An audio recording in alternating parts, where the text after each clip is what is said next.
ಶಿವಮೊಗ್ಗ ರಣಕಣ ದಿನದಿಂದ ದಿನಕ್ಕೆ ರಂಗೇರ್ತಾ ಇದೆ. ಬಿಜೆಪಿಯ ಅಭ್ಯರ್ಥಿ ಬಿವೈ ರಾಘವೇಂದ್ರ ಶಿವಮೊಗ್ಗದಲ್ಲಿ ಅಬ್ಬರದ ಪ್ರಚಾರವನ್ನು ಮಾಡ್ತಾ ಇದ್ದಾರೆ. ತೀರ್ಥಹಳ್ಳಿ ತಾಲೂಕಿನಲ್ಲಿ ಸಂಸದ ಬಿವೈ ರಾಘವೇಂದ್ರ ಅವರ ಪ್ರಚಾರ ಜೋರಾಗಿದೆ.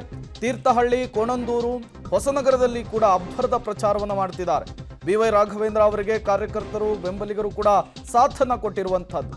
ಪ್ರಚಾರಕ್ಕೂ ಮೊದಲು ಕುಟುಂಬ ಸಮೇತ ದೇವಸ್ಥಾನಕ್ಕೆ ಭೇಟಿ ಕೊಟ್ಟು ದೇವರ ಆಶೀರ್ವಾದವನ್ನು ಪಡೆದಿದ್ದಾರೆ. ಶಿವಮೊಗ್ಗದ ಚೌಕಿ ಮಠದ ವೀರಭದ್ರೇಶ್ವರ ದೇವಸ್ಥಾನದಲ್ಲೂ ಕೂಡ ವಿಶೇಷ ಪೂಜೆಯನ್ನು ಸಲ್ಲಿಸಿದ್ದಾರೆ ಬಿವೈ ರಾಘವೇಂದ್ರ ಅವರು.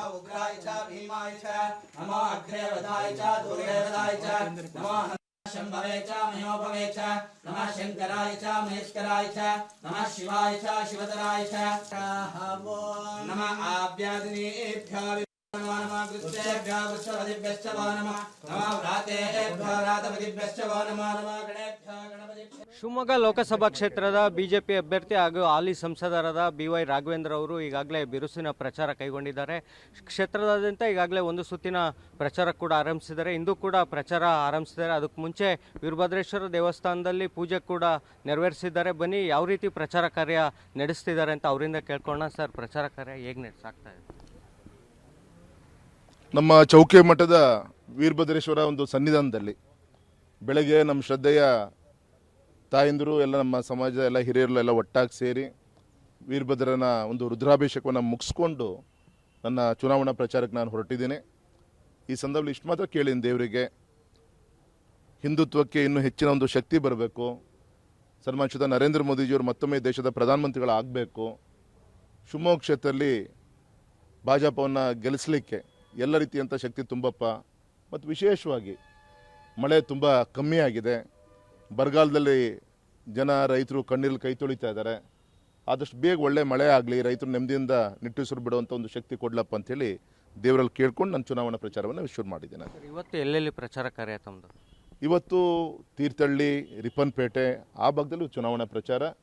ವಿಶೇಷವಾಗಿ ನಮ್ಮ ಮಾತೃಶಕ್ತಿ, ನಮ್ಮ ತಾಯಿಂದರ ದೊಡ್ಡ ದೊಡ್ಡ ಸಮಾವೇಶಗಳಲ್ಲಿ ಪಾಲ್ಗೊಳ್ಳುವಂಥ ಒಂದು ಪ್ರಯತ್ನ ಇವತ್ತು ಮಾಡ್ತಾಯಿದ್ದೇನೆ.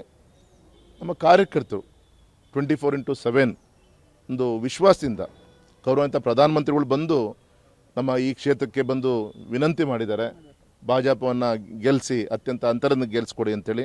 ಹಾಗೆ ಇನ್ನೂ ಉತ್ಸಾಹವಾಗಿ ನಮ್ಮ ಕಾರ್ಯಕರ್ತರು ವಿಶ್ವಾಸದಿಂದ ಕೆಲಸ ಮಾಡುವಂಥ ಒಂದು ಪ್ರೇರಣೆ ಮೋದಿಜಿಯವರಿಂದ ನಮಗೆ ಸಿಕ್ಕಿದೆ. ಸರ್, ಏನು ಆಧಾರ ಇಟ್ಕೊಂಡು ಮತ ಕೇಳ್ತಿದ್ದೀರಾ ಕ್ಷೇತ್ರದಲ್ಲಿ?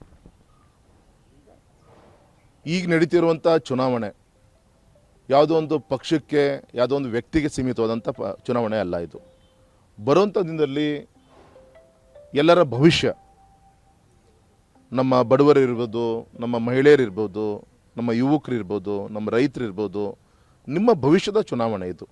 ಇದು ಯಾವುದೋ 2,000 3,000 ಮನೆ ಕೊಡುವಂಥದ್ದು, ಇನ್ನು ಯಾವುದೋ ಇದಕ್ಕೆ ಸೀಮಿತವಾದಂಥ ಕಾರ್ಯಕ್ರಮ ಅಲ್ಲ. ಮುಂದಿನ ಸ್ವಾತಂತ್ರ್ಯ ಬಂದು 2047ನೇ ಇಸ್ವಿಗೆ 100 ವರ್ಷಗಳು ಈ ದೇಶಕ್ಕೆ ತುಂಬ್ತಿರುವಂಥ ಈ ಸಂದರ್ಭದಲ್ಲಿ ನಿಮ್ಮ ದೇಶದ ಸಜ್ಜನ ಬಂಧುಗಳ ಒಂದು ಭವಿಷ್ಯ ಉಜ್ವಲ ಆಗಬೇಕು. ಇವತ್ತು ವಿದ್ಯಾವಂತರು ಹೆಚ್ಚಿಗೆ ಆಗಿದ್ದಾರೆ, ಉದ್ಯೋಗ ಸಿಗಬೇಕು, ಸ್ವಾಭಿಮಾನದ ಬದುಕನ್ನು ಆಗಬೇಕು, ರೈತರಿಗೆ ಖರ್ಚು ಕಮ್ಮಿಯಾಗಿ ಲಾಭ ಹೆಚ್ಚಿಗೆ ಬರಬೇಕು. ದೇಶದ ಒಂದು ಭವಿಷ್ಯ ಇವತ್ತು ಇನ್ಫ್ರಾಸ್ಟ್ರಕ್ಚರ್ಸ್ ಎಲ್ಲ ಡೆವಲಪ್ಮೆಂಟ್ ಆಗ್ತಾಯಿದೆ. ಸ್ವಾತಂತ್ರ್ಯ ಬಂದು 68-69 ವರ್ಷ ದೇಶ ಆಳಿದಂಥವ್ರು ನಾವು 10 ವರ್ಷ ಮಾತ್ರ ಗೌರವಾನ್ವಿತ ಪ್ರಧಾನಮಂತ್ರಿಗಳ ಅಟಲ್ಜಿ ನೇತೃತ್ವದಲ್ಲಿ ಆಡಳಿತವನ್ನು ಮಾಡಿದ್ದೀವಿ. ಹಾಗಾಗಿ ನಿಮ್ಮ ಆಡಳಿತಾವಧಿ ನಮ್ಮ ಆಡಳಿತಾವಧಿ ಒಂದು ತುಲನೆಯನ್ನು ಮಾಡಿದಾಗ ಸಾಕಷ್ಟು ಅಭಿವೃದ್ಧಿ ಕಾರ್ಯವನ್ನು ನಾವೆಲ್ಲರೂ ಕೂಡ ಮಾಡಿದ್ದೀವಿ. ಒಂದು ದೌರ್ಭಾಗ್ಯ ಅಂದರೆ ಇವತ್ತು ಕೂಡ ನಮ್ಮ ದೇಶದ ಗ್ರಾಮೀಣ ಪ್ರದೇಶದ ಮನೆಗಳಿಗೆ ಸರಿಯಾದ ರೀತಿಯ ಒಂದು ಶೌಚಾಲಯ ಇರ್ಬೋದು, ಮೂಲಭೂತ ಸೌಕರ್ಯಗಳಿರ್ಬೋದು ಕೊಡುವಂಥ ಪ್ರಯತ್ನ ಹಿಂದಿನ ದಿನಗಳಲ್ಲಿ ಆಗಿದ್ದಿಲ್ಲ. ಇವತ್ತು ಗೌರವಾನ್ವಿತ ಮೋದಿಜಿಯವರ ಒಂದು ನೇತೃತ್ವದಲ್ಲಿ ವಿಶೇಷವಾಗಿ ನಮ್ಮ ನಾಡಿನ ತಾಯಂದಿರ ಆರೋಗ್ಯ ಚೆನ್ನಾಗಿರಬೇಕು ಅಂತೇಳಿ ಪಾಪ ಗ್ರಾಮೀಣ ಪ್ರದೇಶದಲ್ಲಿ ಕಟ್ಕೆ ಒಲೆ ಉರಿ ಮಾಡಿ ಜೀವನ ನಡೆಸ್ತಾ ಇದ್ದರು. ಅವರೆಲ್ಲ ಕುಟುಂಬಗಳಿಗೆ ಇವತ್ತು LPG ಸಿಲಿಂಡರ್ನ ಕೊಟ್ಟು ಯಾವುದೇ ಒಂದು ಲಂಗ್ ಕ್ಯಾನ್ಸರು, ಅಸ್ತಮ ರೋಗಕ್ಕೆ ತುತ್ತಾಗದೆ ನಮ್ಮ ತಾಯಂದಿರು, ನಮ್ಮ ಗಂಡು ಮಕ್ಕಳಿಗಿಂತ ಅವ್ರ ಆರೋಗ್ಯ ಕ್ಷೀಣಿಸ್ತಿತ್ತು. ಹಾಗೆ ಆರೋಗ್ಯ ಸಮಾಜ ಕಟ್ಟಬೇಕು ಅಂದರೆ ನಮ್ಮ ತಾಯಂದಿರು ಆರೋಗ್ಯವಾಗಿ ಇರಬೇಕು ಅಂತೇಳಿ ಸಂಕಲ್ಪ ಮಾಡಿ ಇವತ್ತು ಸಾಕಷ್ಟು ಈ ರೀತಿಯಂಥ ಯೋಜನೆಗಳನ್ನು ಮಾಡಿದ್ದಾರೆ. ಹಾಗೆ ನಮ್ಮ